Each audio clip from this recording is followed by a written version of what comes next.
ওয়া ইয়াতলুবুল ইলম লিইউহিয়া বিহিল ইসলাম।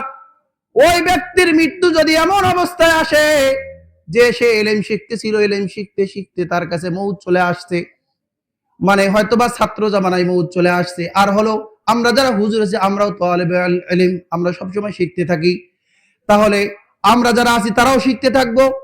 তাহলে যদি শিখতেই থাকি এমনকি মৃত্যু চলে আসবে, নবীজি বলেন এমন সময় সে ওই অবস্থায় যদি কবরে চলে আসে, ফাবাইনাহু ওয়া বাইনান নাবিয়িনা দারাজাতান ওয়াহিদা, তাহলে ওই বান্দা এবং নবী সাল্লাল্লাহু আলাইহি ওয়াসাল্লামের মাঝে জান্নাতের মর্যাদার বিবেচনায় মাত্র একটা মর্যাদার পার্থক্য থাকবে। বলুন সুবহানাল্লাহ।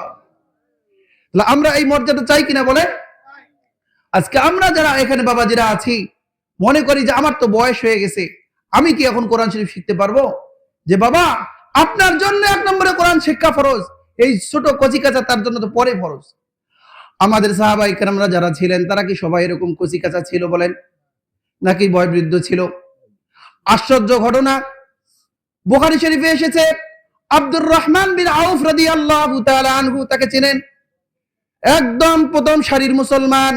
আল্লাহর নবী যে 10 জনকে জান্নাতের সার্টিফিকেট নাম নিয়ে বলেছেন, আর তো অনেক জান্নাতি সাহাবী আছে, আবু বকরুন ফাউরুন সুম্মা উসমান, আলিয়ুন ফিজ জুবাইরে আব্দুর রহমান, সাঈদুন মিরুন সাদুন ফাতালহা লাহুম বুশরা বিফিরদাউসিল মুআল্লা।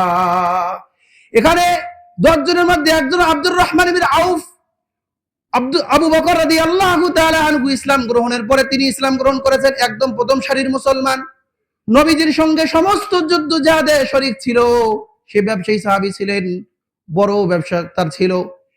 বলেন, আমি যেটা বলতে চাচ্ছি যে এতদিন এই যুদ্ধ জিহাদের কারণে ঠিক মতো কোরআন শরীফটা হিফজ করা হয় নাই। ওমর রাদিয়াল্লাহু তাআলা আনহুর যুগে আব্দুল্লাহ ইবনে আব্বাস রাদিয়াল্লাহু তাআলা আনহু হলো বালক, 18 বছর বয়স। তাহলে এত বড় একটা বৃদ্ধ মানুষ একজন 18 বছরের বালকের কাছে কোরআন শরীফ মুখস্থ করতেছে। বলুন সুবহানাল্লাহ। এতদিন ব্যস্ত থাকার কারণে কোরআনটা কি করা হয় নাই, হিফজ করা হয় নাই, সেই কাজটা এখন করতেছে। তাহলে ওই হিসাবে আমরা কি হয়েছি, আমাদের কোরআন শিক্ষার দরকার আছে না নাই বলে? আল্লাহ নবী সাল্লাল্লাহু